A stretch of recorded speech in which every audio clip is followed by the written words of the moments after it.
بسم اللہ الرحمن الرحیم۔ بسم اللہ الرحمن الرحیم کی فضیلت۔ رسول اللہ صلی اللہ علیہ وسلم نے ارشاد فرمایا کہ مجھ پر ایک ایسی آیت اتری ہے کہ کسی نبی پر سوائے حضرت سلیمان علیہ السلام کی ایسی آیت نہیں اتری۔ وہ آیت بسم اللہ الرحمن الرحیم ہے۔ حضرت جابر رضی اللہ تعالیٰ عنہ فرماتے ہیں کہ جب یہ آیت اتری، بادل مشرق کی طرف چھٹ گئے، ہوائیں ساکن ہو گئیں، سمندر ٹھہر گیا، جانوروں نے کان لگا لیے، شیاطین پر آسمان سے شعلے گرے۔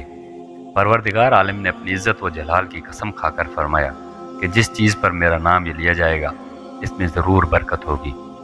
حضرت ابن مسعود رضی اللہ تعالیٰ عنہ فرماتے ہیں کہ جہنم کے 19 داروغوں سے جو بچنا چاہے وہ بسم اللہ الرحمن الرحیم پڑھے۔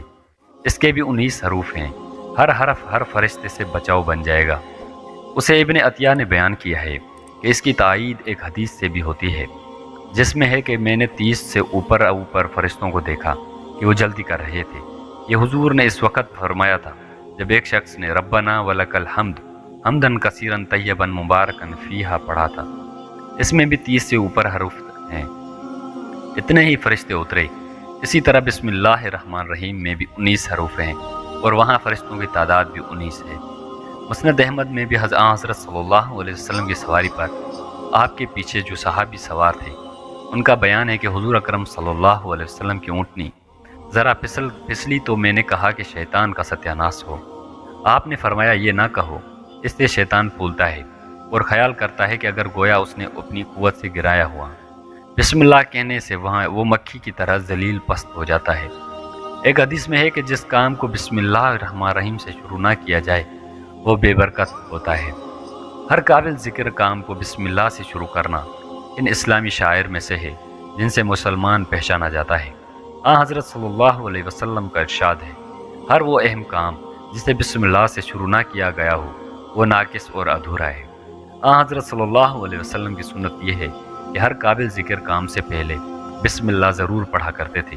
ہر مسلمان کو اس سنت کی اتباع کرتے ہوئے بسم اللہ سے کام شروع کرنے کی عادت ڈالنی چاہیے۔